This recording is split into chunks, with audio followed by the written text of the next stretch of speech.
Hi everyone. In today's lecture, we are going to see the generation of amplitude modulated wave using a square law modulator. So, before going to see this generation of amplitude modulated wave, first of all, what is amplitude modulated wave? So, by definition, the amplitude modulated wave generation, what it is saying is amplitude modulation means the amplitude of the carrier is varied in accordance with the message signal.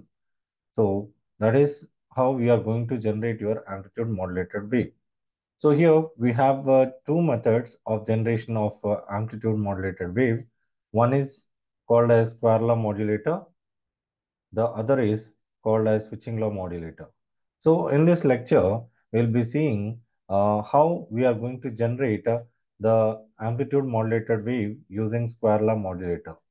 So if at all you have not gone through what is amplitude modulation, I'm giving the links. What is amplitude modulation? How the time domain representation will be, and what is the frequency domain representation of amplitude modulated wave, and what is the modulation index, and what are the power calculations. All I have given the links in the description. Please go through that. So now coming to the square law modulator. So this is one kind of way to generate your amplitude modulated wave.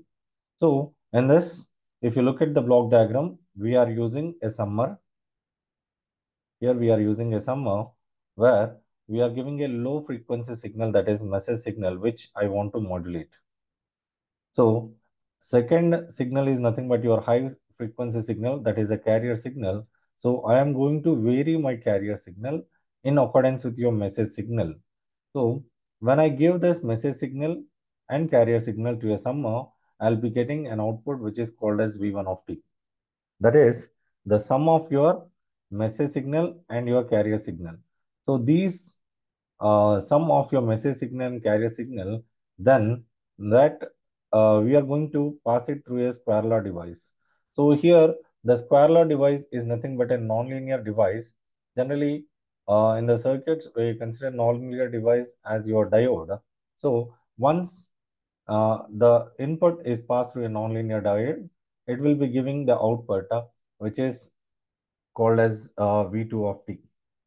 So this V2 of t contains the modulated wave, and along with the modulated wave, we'll be having some unwanted signals. So to remove the unwanted signals, we are going to pass it through a band pass filter.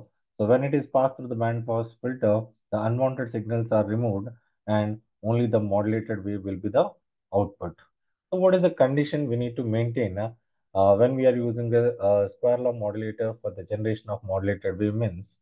So the modulation index should be always less than or equals to 1. That is, AM by AC is always less than or equals to 1. And your FC is always greater than your W. So this is a condition. If you maintain this condition, then we'll be getting an amplitude modulated wave of this kind. So let us see how the circuit will be. So coming to the circuit, so here in the circuit, we are using a modulating signal or the baseband signal as one of the input and a carrier signal as another input. When these two are summed together to give the output V1 of t, and then it is passed through your nonlinear device, and the output of nonlinear device is nothing but your V2 of t. When passed through a tuned circuit or band pass filter, whatever we said, then it will be giving the output V0 of t. So as we have said, we need to maintain the condition modulation index should be less than 1 and FC should be greater than your W. So now let us see mathematically how we are going to get the amplitude modulated wave using this nonlinear device. Let us go forward. Now coming to the mathematical expression, like as we have said, this we are giving the message signal as one of the input and carrier signal as another input to your summer. So the V1 of t can be expressed as V1 of t is equals to m of t plus AC cos of 2 pi epsilon t. So this is what we are going to give as an input to your square law device or the diode. So this signal V1 of t is applied as an input to the nonlinear device like diode. The characteristics of the diode are closely related to your square law. So the characteristics, whatever the diode is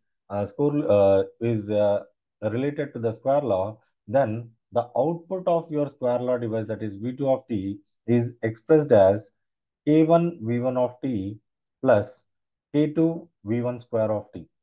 So where your K1 and K2 are called as constants.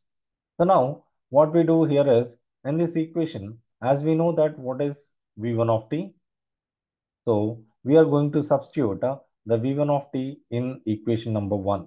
So in this equation, we are going to substitute what is V1 of t. Now, once after substituting the V1 of t into V2 of t, so here we are substituting that. So substituting V1 of t in equation 1. So V2 of t is becoming K1 constant into your V1 of t plus K2 into V1 square of t. So we are substituting V1 into equation 1, that is V2 of t. So once we substitute and expand the terms, we are going to get V2 of t is equals to K1 m of t plus K1 into AC cos of 2 pi fct. We are multiplying K1 with your m of t and K1 with your AC cos 2 pi fct. And similar way, we are going to expand this m of t plus AC cos square 2 pi fct whole square as a square plus b square plus 2ab. So then we are going to get the terms as K2 into m square of t plus K2 into AC square cos square 2 pi fct plus K2 into 2 m of t into cos 2 pi fct. So these terms, after expansion, now we are going to arrange the terms such that to get our desired amplitude modulated wave. Now, if you look at the term K1 AC cos of 2 pi fct and 2 K2 m of t into cos of AC cos of 2 pi fct. So remaining terms like K1 m of t I have kept as it is, and K2 m square of 2 I have kept as it is, and K2 AC square cos 2 pi fct I kept as it is. Now we are going to take common the terms K1 AC cos of 2 pi fct from this term and this term. So when I take common, I am going to get K1 AC into 1 plus 2K2 by K1 m of t into cos 2 pi fct. So these term is nothing but your amplitude modulated wave.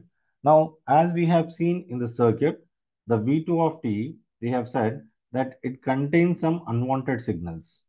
It contains some unwanted signals. So that's why when it is passed through your band pass filter, your terms like uh, K1 m of t plus K2 m square 2 of t and K2 AC square cos square 2 pi fct will get eliminated. So let us see.